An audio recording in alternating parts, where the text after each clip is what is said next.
जी दोस्तों नमस्कार। आपका एक बार फिर स्वागत है हमारे चैनल हेमंत शर्मा में। तो आज फिर हम बात करने वाले हैं उसी मंत्र ओम क्लीम कृष्णाय नमः के। आखिर ओम क्लीम कृष्णाय नमः के प्रति आस्था कितनी रखें? आखिर क्या है, आखिर किस तरीके से हम उसका अनुसरण करें, आखिर किस तरीके से हम ओम क्लीम कृष्णाय नमः की भक्ति करें। आखिर हमारे काम जो है, आखिर हमारे जो दूसरे काम है वो कितनी देर में बनेंगे। आखिर हम कितना कितना त्याग करें, हम कितना कितना वेट करें। तो देखो, सबसे पहले तो आपकी सबसे बड़ी गलती यही है कि आप हर चीज को किसी दूसरे के ऊपर ढोल देते हो। माना ओम क्लीम कृष्णाय नमः काम करता है, लेकिन इसका कतई ये मतलब नहीं कि आप बेफिक्र हो कि ओम क्लीम कृष्णाय नमः को सब कुछ समर्पण कर दे। देखो, आप अपना काम करते रहिए, और वो देखो कुछ चीजें ऐसी होती है जो न हमारे हाथ में नहीं होते हुए हम प्रभु के हाथों में छोड़ देनी पड़ती है। लेकिन हमारे दिमाग में एक टेंशन रहती है। लेकिन जब आप ये बोलोगे कि मैं ओम क्लीम कृष्णाय नमः तो कर रहा हूँ, मैं भगवान के वहाँ तो जा रहा हूँ, लेकिन मेरा काम होगा कि नहीं होगा, तो मतलब सबसे बड़े बेवकूफ़ हो आप। क्योंकि अगर आपने ओम क्लीम कृष्णाय नमः का जाप भी कर रहे हो और ये भी बोल रहे हो कि मेरा काम होगा कि नहीं होगा, तो बेवकूफ़ ही हुए ना आप। क्योंकि अगर आपको यही सोचना है कि मेरा काम होगा कि नहीं होगा, तो आप जब क्यों कर रहे हैं? और अगर आप जब कर रहे हैं ना, तो आप ये क्यों बोल रहे हैं कि मेरा काम होगा कि नहीं होगा। देखो, आसानी से समझाता हूँ। जब जब करो ना, तो किसी काम के लिए, तो उस काम को ध्यान में रख के बोल दो, "हे प्रभु, ये काम अब आपके हाथ में है", और जब करना शुरू कर दो। लेकिन उसके बाद दिमाग में 1% भी टेंशन नहीं होना चाहिए, क्योंकि आपने वो काम को प्रभु को समर्पित कर दिया। इतना बेफिक्र हो जाओ कि वो काम हो चुका है। फिर देखो कैसे वो काम नहीं होता है।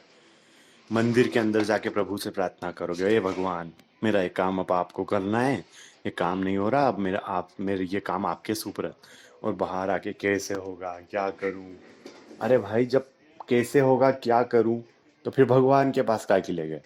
जब भगवान खुद ही बनना है, तो दूसरे को पूजने से क्या काम, अपने आप को पूजा करो। और अगर आपसे नहीं हो रहा, आपने ये काम भगवान को सौंपा है, तो फिर भगवान को करने दो ना। बिंदास होके काम करो, जो करना है आपको करो, लेकिन बिंदास होके।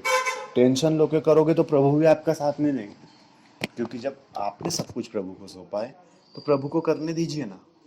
जब प्रभु को नहीं करने दोगे, आप अपने को आप करोगे, तो फिर प्रभु के प्रति आस्था का मतलब क्या? आप क्यों गए मंदिर?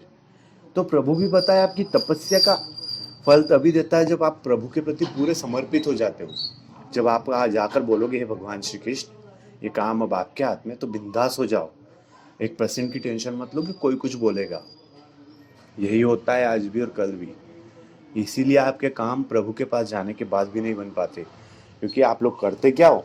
मंदिर जाओगे, घर पे पूजा पाठ करोगे, फिर वही 24 घंटे दिमाग में टेंशन, होगा कि नहीं होगा कि नहीं, कहाँ से होगा, नहीं होगा वो काम। क्योंकि प्रभु ऊपर वाला इतना बेवकूफ़ नहीं है। ऊपर वाला आपकी आस्था देखता है। आपकी आस्था सिर्फ मंदिर जाने इतनी नहीं है, या मंत्र जप करने इतनी नहीं है, या भगवान सिर्फ आपके मंत्र जप के पीछे पागल नहीं है। भगवान आपके आस्था के पागल है, आपका समर्पण के पागल है। आप कितने समर्पित हो भगवान के प्रति, आपका लगाव कितना है भगवान के प्रति, आप भगवान को कितना मानते हो, ये इम्पोर्टेंट है। कभी भी ये इम्पोर्टेंट नहीं रखता कि भगवान क्या है, ये इम्पोर्टेंट रखती है कि आपकी आस्था क्या है। अगर आपकी आस्था हुई ना, और आपका संपूर्ण भाव, आपका विश्वास हुआ ना भगवान के ऊपर, तो मैं बोलता हूँ आपको मंदिर जाने की भी जरूरत नहीं है। प्रभु आपका घर बैठे काम कर देंगे। आपका मंत्रार्थ जाप करने की भी जरूरत नहीं है। लेकिन होता क्या है, आप मंत्रार्थ जाप करोगे, मंदिर जाओगे, और फिर वही बोलोगे, हे भगवान, मेरा ये काम होगा कि नहीं होगा। नहीं होगा वो काम। 100% लिख के बोल देता हूँ। क्योंकि आपकी आस्था नहीं है। भगवान शिव आपके मंत्र जप के लिए पागल नहीं है, भगवान आपकी आस्था के लिए पागल है। भगवान आपकी आस्था के पीछे समर्पित है। भगवान से बोलियो, इतने बिंदास हो जाओगे जैसे वो काम हो चुका है। अगर कोई काम भगवान को सौंप दो ना, जब मंत्रास जप कर रहे हो आप, भगवान के प्रति आस्था रख रहे हो, तो बोल दो बिंदास हो, क्योंकि अब प्रभु ही आपके हाथ में। एक बच्चा कैसे, उसको बच्चे को पता होता है, मैं एक बार बोलूंगा पापा को, पापा कोई चीज़ नहीं दिलाएंगे, 2 बार बोलूंगा नहीं दिलाएंगे, तीसरी बार अगर मैंने जिद करने लगी तो दिला देंगे। तो वो बच्चे की फिर आदत हो जाती, विश्वास हो जाता है, तो उसको तीसरी बार वो जब जिद करता है ना, तो उसको चीज़ मिल जाती है। तो इसी प्रकार ये भगवान के प्रति हमारे आस्था का एक समर्पण है। जो भी काम है उसको 100% भगवान को समर्पित कर दीजिए, और फिर उसके दिलो दिमाग से अपने निकाल दीजिए को होगा कि नहीं होगा। बस ये सोचने लग जाइए कि ये काम हो गया। फिर देखो कैसे काम नहीं होता है। अरे भगवान है ऊपर वाला, हमारे लिए तो बैठा है, हमारे काम के लिए। लेकिन आप विश्वास ही नहीं रख पाते। उनको बोलने के बाद भी होगा कि नहीं होगा, तो कैसे होगा? आपको विश्वास रखना पड़ेगा। तो अभी के लिए इस वीडियो में इतना ही। थैंक यू, धन्यवाद। वंदे मातरम, भारत माता की जय। ओम